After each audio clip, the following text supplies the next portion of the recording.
औज़ुबिल्लाहिमिनश्शैतानिर्रजीम बिस्मिल्लाहिर्रहमानिर्रहीम। अस्सलाम वालेकुम फर्स्ट ईयर क्लास। उम्मीद है आप सब खैरियत से होंगे। तो आज जो हमने टॉपिक्स पढ़ने हैं बहुत ज़्यादा इंपॉर्टेंट टॉपिक्स पढ़ने हैं। लॉन्ग क्वेश्चन के लिहाज से ये बहुत ज़्यादा इंपॉर्टेंट है। Opening and closing of stomata, कि किस तरीके से आपके जो प्लांट के स्टोमेटा हमें ओपन और क्लोज़ होते हैं। ठीक है, ठीक है। हम सबसे पहले इसके बारे में दो हाइपोथेसिस दी गई थी, एक स्टार्च शुगर हाइपोथेसिस थी और दूसरा इन्फ्लेक्स ऑफ पोटेशियम आयन था।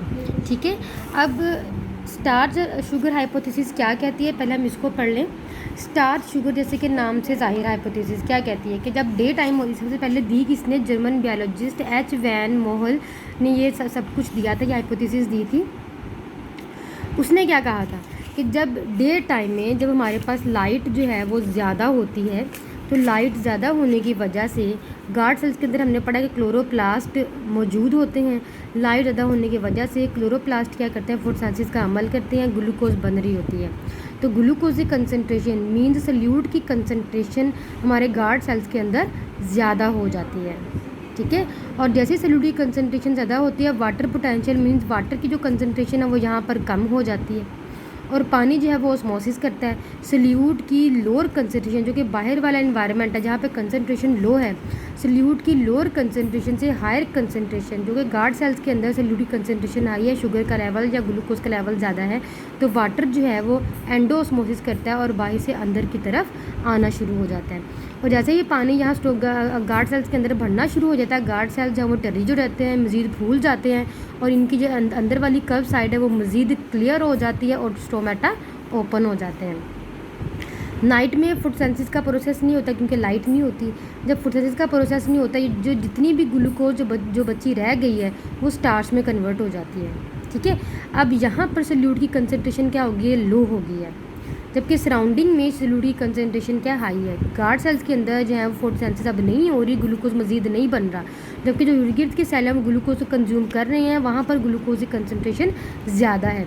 तो फिर क्या होता है, वाटर फिर से क्या करता है, ओस्मोसिस करता है। तो यहाँ पर क्या करेगा, एक्सोस्मोसिस करेगा, मीन्स बाहर की तरफ मूव करेगा, सल्यूट की लोअर कंसनट्रेशन से हायर कंसनट्रेशन की तरफ यूँ मूव करना शुरू हो जाएगा, बाहर की तरफ मूव करना शुरू हो जाएगा।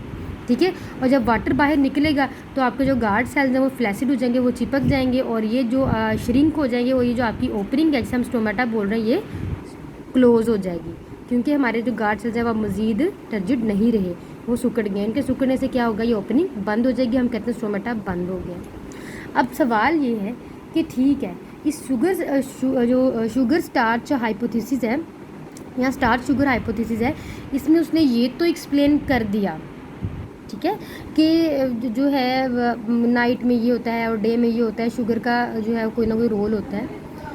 लेकिन सवाल ये है पोटेशियम का क्या रोल है। अगर टेम्परेचर बहुत ज़्यादा हाई हो जाए तब जो है स्टोमेटा क्लोज क्यों होते हैं, हालांकि वो दिन टाइम होता है, तब स्टोमेटा जो है वो ओपन क्यों रहते हैं, just because of potassium ions की वजह से। ठीक है, कि जब हमारे पास टेम्परेचर बहुत ज़्यादा हाई हो जाता है तो एब्सिसिक एसिड एक हार्मोन है वो रिलीज़ होता है। वो बेसिकली क्या करता है कि पोटेशियम की अपटेक को जो है वो स्टॉप कर देता है। जब पोटेशियम की अपटेक जो है वो स्टॉप हो जाती है, पोटेशियम अंदर जाना बंद हो जाते हैं, तो आपके गार्ड सेल्स, पानी भी अंदर जाना बंद हो जाता है, गार्ड सेल्स फ्लैसिड हो जाते हैं और स्टोमेटा क्लोज हो जाते हैं। ये जब हमारे पास दिन टाइम टेम्परेचर बहुत ज़्यादा एक्सीड कर जाता है। ठीक है, अब इसकी हाइपोथेसिस को मज़ीद क्लियर करने के लिए इन्फ्लेक्स ऑफ पोटेशियम आयंस की एक हाइपोथेसिस दी गई। अब इन्फ्लेक्स कहते हैं असर के पोटेशियम आयंस का इसमें क्या किरदार है, क्या रोल है, तो हम वो पढ़ लेते हैं कि पोटेशियम की कंसनट्रेशन जो है वो बेसिकली गार्ड सेल्स को ओपन और क्लोज होने में मदद देती है, और ये जो पोटेशियम की कंसनट्रेशन है ये प्लांट स्पीशीज के लिहाज से डिफरेंट होती है। ठीक है, अगर हम पोटेशियम की आयंस की बात करें तो बेसिकली इसकी, क्योंकि हमने यही पढ़ा है, पोटेशियम आयंस अगर अंदर जा रहे हैं तो आपके गार्ड सेल्स जो हैं वो टर्जिड हो रहे हैं।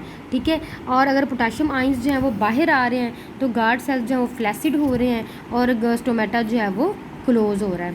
तो अब हम बात करते हैं कि बेसिकली इस पोटेशियम आयंस का अंदर जाना और बाहर जाना, इसको दो फैक्टर कंट्रोल कर रहे हैं। एक कौन सा फैक्टर है, लेवल ऑफ कार्बन डाइऑक्साइड है, और दूसरा कौन सा है, लाइट है।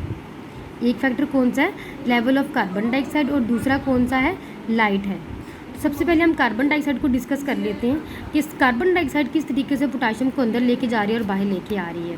ठीक है।